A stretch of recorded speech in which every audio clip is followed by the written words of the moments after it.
CD and I both agree. We both made our own lists, right? And then we convened and we talked about. I would mention mine. He would agree with me or disagree with me, and then we would have a conversation about it. We both agreed that Maryland has the easiest schedule in the Big Ten, and it's not even close. And guess what? Your over on win total is 4.5. That is inexcusable. That is inexcusable roster construction from Mike Locksley and co. Inexcusable to not make a bowl game with this schedule that you have. If you do not make a bowl game, sorry, Mike Locksley. I don't know what your buyout is, and maybe I'm talking out of turn here. See ya. Goodbye. It's ridiculous. We talked about last year with Rutgers in the Big Ten and how they avoided the Big Four. And obviously, Michigan didn't turn out to be as good as maybe everyone had thought they were, or gave them credit for, even though they were a tough out, I think, for a lot of teams. Just ask Ohio State and Alabama right at the end of the year there.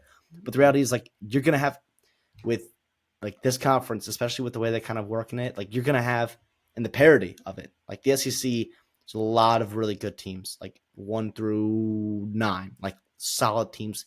There's a big difference between those top four programs, like resource wise, product wise, talent wise, coaching, all that stuff. And you've got some kind of gap closing with USC and even like, Illinois and Iowa, but Very much Washington, agreed. they're getting there, but it's still a big gap right now. And if you're Maryland, you're sitting there, you have Michigan. And by the way, it's at home. And they have a true freshman quarterback probably going to be there. And then even Indiana, who was really good last year, they're who knows there. That's also at home. Nebraska's at home. Washington's at, teams that you think are going to take steps this year are at home. And then even your Michigan States and Rutgers and UCLA's Wisconsin, very, very winnable games on the road.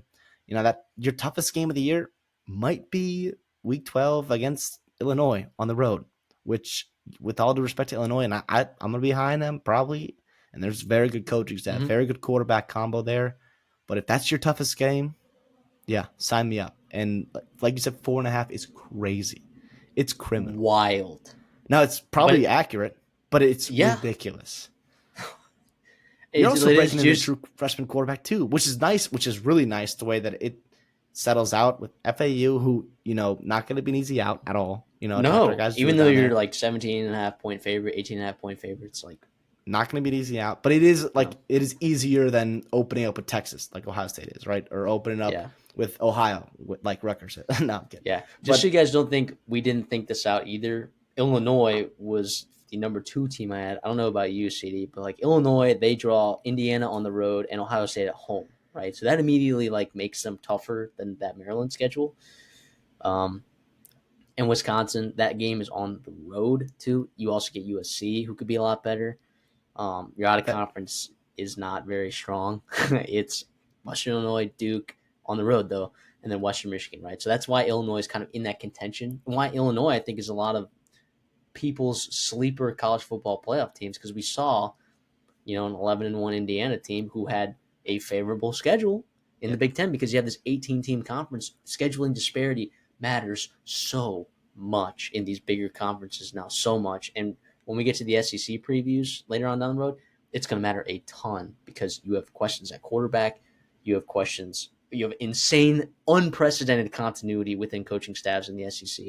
But in the Big Ten, it is so big that you have a very favorable schedule, and that's something that Illinois has for sure. But Maryland is like this is an Indiana college football playoff schedule, right?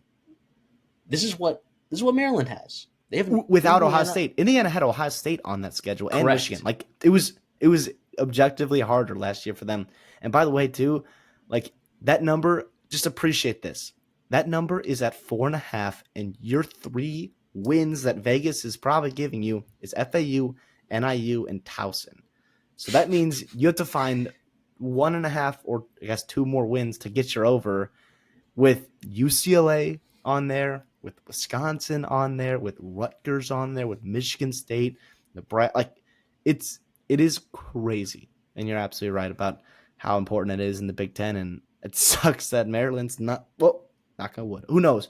But Maryland's probably not going to be a team to really take advantage of that.